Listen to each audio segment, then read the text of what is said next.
So, next vlog is kung sa mata meron tayong optometrist o yung gumagawa na, yung nagme-measure ng vision natin para sa ating salamin.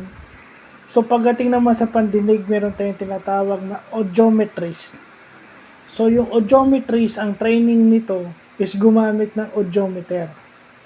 So, kung yung optometrist is trained on different lenses ng mata para sa salamin, yung audiometrist ang nagme-measure ng iyong hearing levels using a device called audiometer. So sila yung nagde-determine ng nung hearing loss mo. Kung yung severity ng hearing loss mo, whether it's profound, severe, moderate, or walang hearing loss at all, sila ang nagde-determine yan.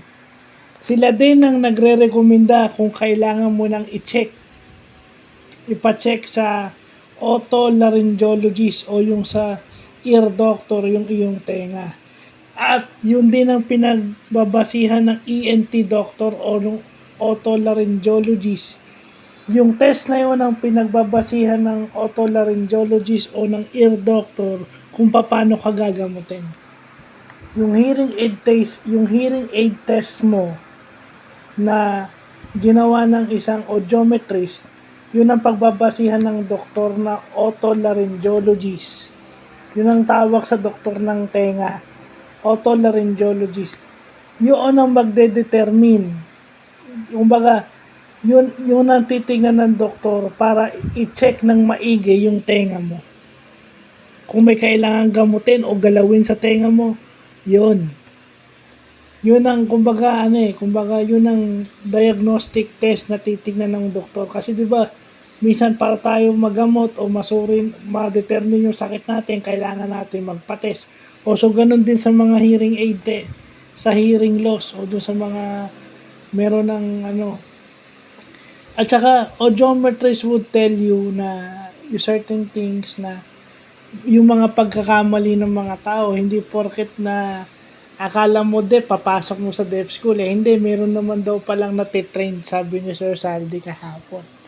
So, yun lang yung vlog natin ngayon, yung pinag-compare lang natin yung optometrist at audiometrist. Yung isa sa mata at yung isa naman sa tenga, na importanteng senses nating mga tao. No, at kailangan malaman din ng mga PWDs to. Kasi, kagaya niyan, may problema kayo sa mata. Punta kayo sa ENT, hindi.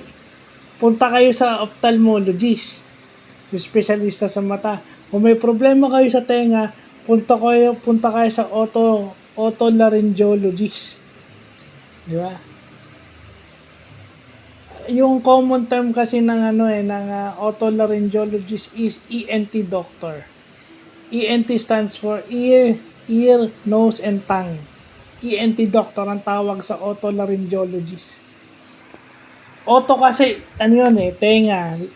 Laryn is yung dito. Yung sa throat. Di ba? So, yun. So, yun yung classification ng mga doktor na kailangan yung malaman. Pero kung sa mata, ophthalmologist talaga kayo pupunta.